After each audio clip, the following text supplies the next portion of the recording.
Y yo creo que lo ideal, si te parece, Víctor, es que empecemos contigo. Yo he hecho una introducción, pero me gustaría que tú, conocimiento mediante, experiencia mediante, nos expliques qué es lo que ha pasado este verano, este mes de agosto.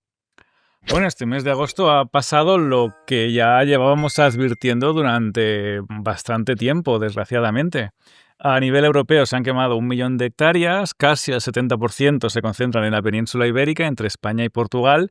Un dato que ha pasado desapercibido, por eso, antes de entrar en materia para contextualizar, lo que ha pasado es que, por ejemplo, en Escocia hemos tenido un incendio de 12.000 hectáreas.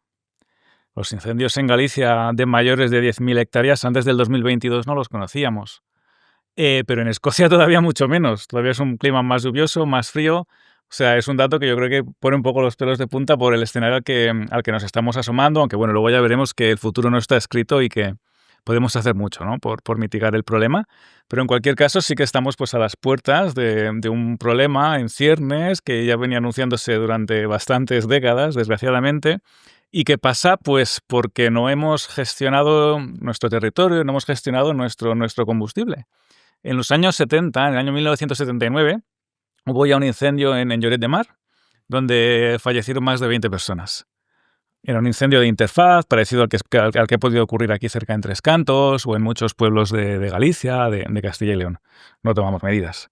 En los años 80, los estudios nos indicaban de que si lo fiamos todo a la extinción, no vamos a resolver el problema, porque el problema de base está en el combustible, se sigue acumulando. Entonces, cuanto mejor seamos apagando incendios, más se va a acumular este combustible y de esta manera surge lo que se llama como la paradoja de la extinción. Te vuelves muy bueno apagando incendios, eres muy bueno con los incendios pequeños, pero los incendios grandes cada vez eres peor, porque es cada vez queman con más intensidad, cada vez es más probable que se te escapen. Esto nos lo decían los incendios, los estudios de los 80. Empezamos también en aquella época a ver incendios de viento, incendios que subían a las copas, años 80, 90, 2000. Estos ya son incendios que queman más allá de la capacidad de extinción. ¿Esto qué quiere decir? Esto quiere decir que emiten más de 10.000 kilovatios metros. Si nos imaginamos un radiador como este que podemos tener en nuestra casa, que esos son unos 2 kilovatios. Vale, pues ahora nos metemos 5.000 de esos radiadores en un metro lineal de frente. Claro, ahí no se puede meter nadie ahí delante, ¿no?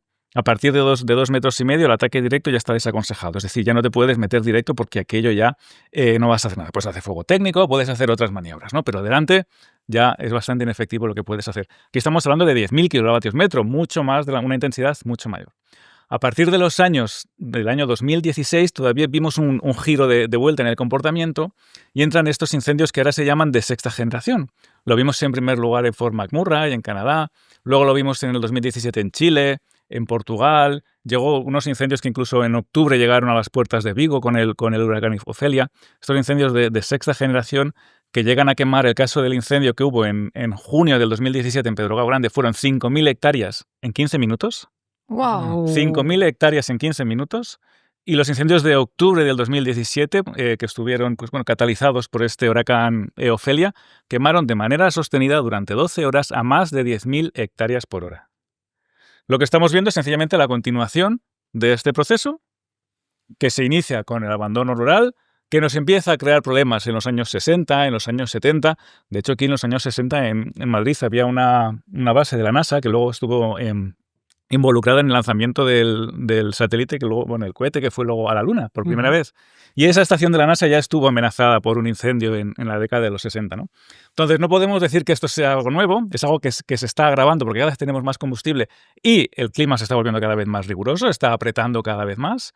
Y lo que estamos viendo, pues lo que ha pasado este verano, pues es el tráiler de lo que está por venir si seguimos sin tomar medidas, si seguimos sin hacer nada, ¿no? Estas 400.000, ya son casi 400.000 hectáreas las que han quemado en España, pues es el resultado de todos estos factores de nuestra... Y no son solo las hectáreas, son también las vidas que se han perdido. En fin, es algo mucho más complejo, ¿no? Pero voy a callar ya porque ya digo, llevo bastante rato hablando. Muy interesante. Creo que Isabel quería apuntar algo, ¿no? No, que cuando hablamos de 400.000 hectáreas o cuando hablamos de números, muchas veces es muy difícil saber exactamente qué es ese dato. Y yo lo contextualizaba en Aquí la Tierra mostrando cuánto es la superficie de toda la isla de Mallorca, que son 364.000 hectáreas.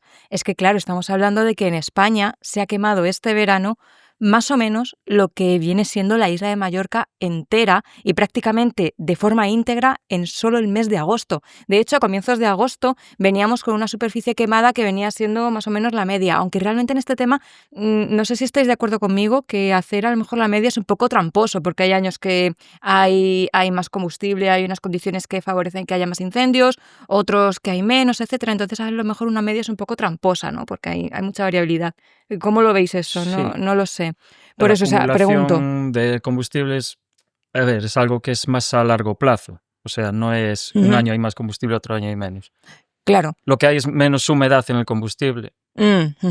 Que la humedad sí que se aporta al combustible pues en medio plazo. O sea, semanas, incluso días, puede aportar o puede perderla. Y sí, nosotros personalmente, nuestro caso de Galicia, estos 2 últimos años fueron inéditos porque no tuvimos apenas incendios. Llovía cada poquito tiempo, el combustible tenía humedad y no llegaba a secarse pues como se secó este año. Tuvimos un junio, creo que fue el junio más caluroso de la historia, me parece. O sea que no ha sido gradual. Estos 2 últimos años, antes de que pasase esto, exactamente, bien, muy bien. Con humedad, con lluvias. Sí, y de hecho, bueno, nos estuvimos igual preparando porque se venía diciendo, habíamos tenido la ola de 2006 que fue terrible. Después 2017, 2022. Y ahora era como que ya iba tocando. Entonces estábamos en el 23, este año igual no, pero el que viene sí. En el 24 lo mismo, nada. Y este ya nos pilló un poco de sorpresa porque no esperábamos esta violencia en los incendios. Y Víctor, ¿y esos ciclos? ¿Por qué? Lo que él está diciendo. Bueno, que haya tiempos de tranquilidad en medio y luego vuelva la virulencia de los incendios. Pero esta tranquilidad es un poco tramposa, ¿no? Es lo que estaba diciendo Isabel, en el sentido de que los incendios son como la lluvia. Hay un régimen de lluvias y hay un régimen de incendios. Y tú tienes una media de lluvia, luego tienes años secos y luego tienes años los que llueve mucho, ¿no? Y con los incendios lo bueno es que queme cada año lo que tiene que quemar, lo que sería la media. Lo que pasa es que muchos años, bueno, 2 cosas aquí. En primer lugar, nuestra media está muy por debajo de lo que debería ser. Porque los estudios que han hecho a nivel paleo, que nos indican, bueno, las reconstrucciones del régimen de incendios del pasado, lo que nos indican es que, por ejemplo, en los pinares de media montaña queman cada 15 años. Es decir, que anualmente quema más o menos el 7% de la superficie forestal. Quema en incendios de baja intensidad. Estamos hablando de que queman cada 15 años, no hay muchas acumulaciones de combustible.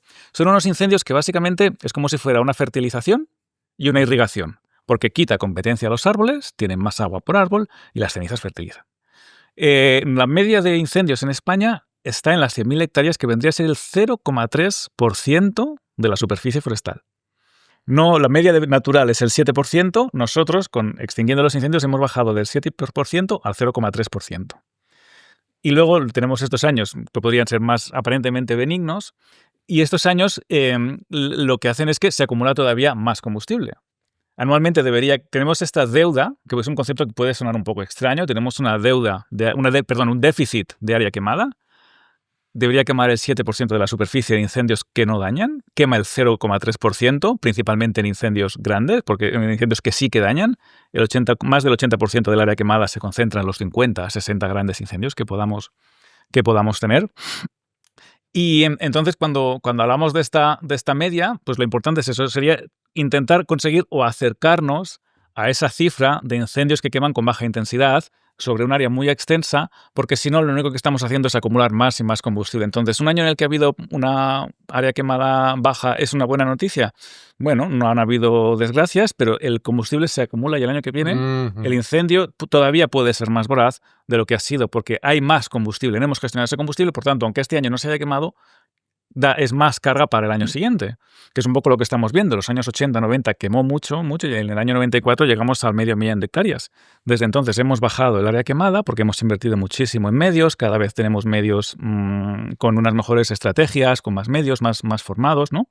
Y doblegamos el área quemada, pero ahora ya esta respuesta está perdiendo su capacidad, porque ya estamos llegando a un punto donde hay tanto combustible y tanta energía en la atmósfera para desecarlo, que los incendios pues se están volviendo cada vez más violentos. Luego, claro, tú tienes unas fluctuaciones, unas fluctuaciones naturales, en el sentido de que el año 2002 fue un año con una concatenación de olas de calor que fomentó pues eso, que subiéramos a las 300.000 hectáreas. El año 2023 también fue un año con mucho calor, pero tuvimos lluvias en 2 momentos puntuales, cruciales, que fueron en junio y en septiembre, y eso salvó, por decirlo, la temporada de incendios, hizo que no tuviéramos tantos incendios como en otros años, porque justo se remojó el combustible en la época crítica. El año pasado, Isabel, tú lo sabes mucho mejor que yo, fue un año que no fue tan caluroso como los 2 anteriores, eso hizo que el área quemada bajara, y este ha sido un año, pues, Isa nos hablará si ha sido de récord o no, pero ha habido una concatenación de olas de calor pues que han favorecido que nuevamente haya esta explosión del área quemada, ¿no? Y eso es lo que no debería poder ser. Me refiero a que estamos a merced de los elementos. Dependemos de si llueve, de si no llueve, de si si hace calor o no hace calor, y tenemos las herramientas para gestionar el paisaje, para mitigar este problema de los incendios forestales, y no deberíamos estar sujetos a estos elementos, ¿no? Deberíamos poder controlar esta Es que además este año se ha juntado que hemos tenido una primavera muy lluviosa. No sé si recordáis que hemos tenido una primavera que no dejaba de llover y llovía, y cada vez que mostrábamos los datos de los embalses era una buena noticia porque veíamos que iban subiendo y veníamos de una situación un poco crítica. De hecho, cuando hablabas de Ofelia en el año 2017, yo me acuerdo de esa imagen de satélite que es increíble porque se ve la península que estaba seca, pero seca. Estábamos atravesando una sequía brutal y de repente se acercó un huracán y decíamos, ahí va, pero que es que a lo mejor viene la lluvia gracias al huracán, ¿no? Y lejos de generar lluvia o de traer lluvia, mejor dicho, impulsó vientos de sur, calima, una nueva ola de calor y la oleada también de incendios que sufrimos en el noroeste. Pero no me voy por ese lado, que estaba hablando de cómo iba a ser este 2025, que tiene pinta de que este verano de 2025 se va a convertir en el primero o el segundo más cálido desde que tenemos registros, empatando con el año 2022, que hasta la fecha era el verano más cálido desde que teníamos registros en la península, superando a 2003, que, bueno, quienes nos escuchen yo creo que van a ser muy jóvenes, ¿no? Y no se van a acordar de cómo fue 2003, yo no me acuerdo de cómo fue 2003, por ejemplo, pero... Bueno, la media de edad de este podcast es alta, ¿eh? No te creas. Vaya. Bueno, jóvenes con experiencia, entonces se acordarán en sus carnes de cómo fue el año 2003, que fue extremadamente caluroso. Bueno, pues 2022 lo superó con creces y parece que este 2025 le puede arrebatar esa primera posición. De hecho, según los estudios preliminares que tenemos, los análisis preliminares que tenemos del tiempo.es, ya sitúan a 2025 como el año más cálido. Estamos pendientes de cuáles son los resultados de AEMET, de la Agencia Estatal de Meteorología, pero AEMET ya ha dicho que está en primera o en segunda posición.